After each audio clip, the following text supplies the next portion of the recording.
ಇನ್ನು ಸರ್ಕಾರದ ಅವೈಜ್ಞಾನಿಕ ಆದೇಶದಿಂದಾಗಿ ಅಕ್ರಮದ ಹೆಸರಿನಲ್ಲಿ ನಿಯಮಾನುಸಾರವಾಗಿ ನಿರ್ಮಿಸಿರುವ ರೆಸಾರ್ಟ್ ಹಾಗೂ ಹೋಮ್ ಸ್ಟೇಗಳ ಮಾಲೀಕರಿಗೆ ಈಗ ತೊಂದರೆ ಆಗ್ತಾ ಇದೆ.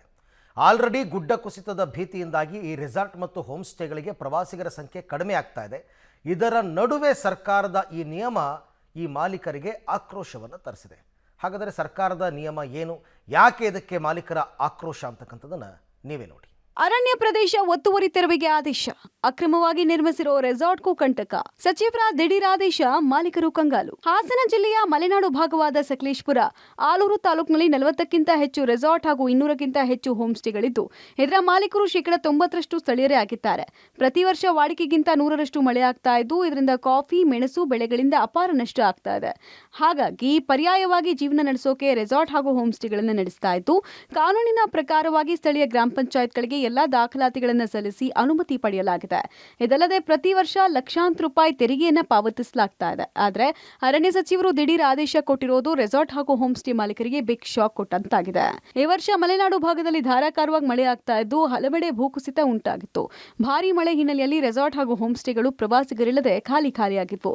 ಇದರ ಜೊತೆಗೆ ಭೂಕುಸಿತ ಉಂಟಾದ ಪರಿಣಾಮ ಸಕಲೇಶಪುರ ಸುರಕ್ಷಿತ ಜಾಗ ಅಲ್ಲ ಎಂಬ ಭಾವನೆ ಪ್ರವಾಸಿಗರಲ್ಲಿ ಮನೆ ಮಾಡಿದೆ.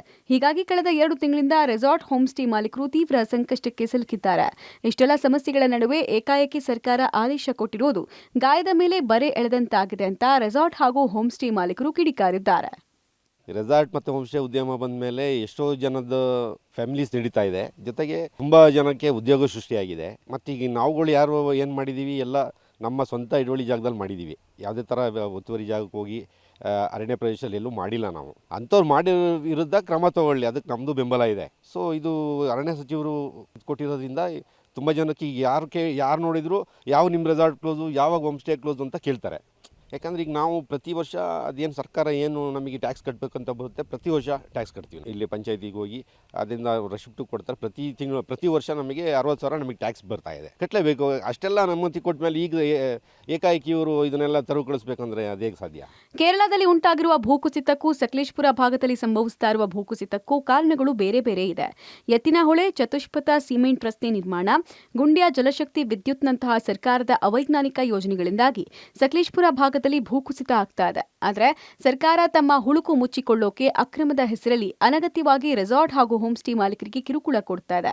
ಅಕ್ರಮವಾಗಿ ನಿರ್ಮಾಣ ಮಾಡಿದ್ರೆ ತೆರವುಗೊಳಿಸಲಿ, ಅದನ್ನು ಬಿಟ್ಟು ಕಾನೂನು ಪ್ರಕಾರವಾಗಿ ನಿರ್ಮಿಸಿರೋರಿಗೆ ಅನಗತ್ಯವಾಗಿ ತೊಂದರೆ ಕೊಡ್ಲಾಗ್ತಾ ಇದೆ ಅಂತ ಮಾಲೀಕರು ಸರ್ಕಾರಕ್ಕೆ ಹಿಡಿ ಶಾಪ ಹಾಕ್ತಿದ್ದಾರೆ. ಸರ್, ಸ್ಥಳೀಯರಿಗೆ ಇಲ್ಲಿ ಆಲ್ಮೋಸ್ಟು ಸರ್ ಇಲ್ಲಿ 100ಕ್ಕೆ 90 ಭಾಗ ಮಾಡಿರುವಂಥ ರೆಸಾರ್ಟ್ ಆಗಲಿ ಹೋಮ್ ಸ್ಟೇ ಆಗಲಿ ಎಲ್ಲರೂ ಸ್ಥಳೀಯರೇ. ಸೊ ಅವರ ಜಾಗದಲ್ಲಿ ಅವರ ತೋಟದಲ್ಲಿ ಮಾಡಿರುವಂತಹದ್ದು ಹೋಮ್ ಸ್ಟೇ ರೆಸಾರ್ಟ್ಗಳನ್ನ ಮಾಡಿದ್ದಾರೆ. ಸೊ ಯಾಕಿಲ್ಲಿ ಈ ಥರ ಎಲ್ಲರೂ ಆ ವೃತ್ತಿಗಿಳಿದಿದ್ದಾರೆ ಅಂದರೆ, ನಮಗೆ ಇಲ್ಲಿ ಪ್ರತಿ ವರ್ಷ ಮಳೆ 150ರಿಂದ 200 ಇಂಚು ಮಳೆ ಆಗುತ್ತೆ. ಈ ಮಳೆ ಆಗೋದ್ರಿಂದ ನಮಗೆ ಕಾಫಿ ಆಗಲಿ ಮೆಣಸಾಗಲಿ ಯಾವುದೂ ಉಳಿತಾ ಇಲ್ಲ, ತುಂಬ ನಷ್ಟ ಅನುಭವಿಸ್ತಿದ್ದೀವಿ. ಈ ವರ್ಷ ನಮಗೆ ಕಾಫಿ ಮೆಣಸು ಇದರಲ್ಲಿ ನಾವು ಉತ್ತಮ ಬೆಲೆಯನ್ನು ಕಂಡಿದ್ದೀವಿ. ಆದರೆ ಮುಂದಿನ ವರ್ಷಕ್ಕೆ ಈ ವರ್ಷ 2 ತಿಂಗಳಿಗಾಗೋ ಮಳೆ ಬರೀ 20 ದಿವಸದಲ್ಲಿ ಸುರಿದಿದೆ ಮಳೆ. ಅದರಿಂದ ತುಂಬ ಇಲ್ಲಿ ಅತಿವೃಷ್ಟಿಯಾಗಿದೆ.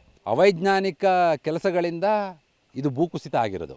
ಇಲ್ಲಿ ಯಾವುದೇ ರೆಸಾರ್ಟ್ ಆಗಲಿ ಹೋಮ್ ಸ್ಟೇ ಆಗಲಿ ಯಾವುದೇ ಕಾರಣಕ್ಕೂ ಅಲ್ಲಿಂದ ಯಾವುದೂ ಪರಿಣಾಮ ಆಗಿಲ್ಲ.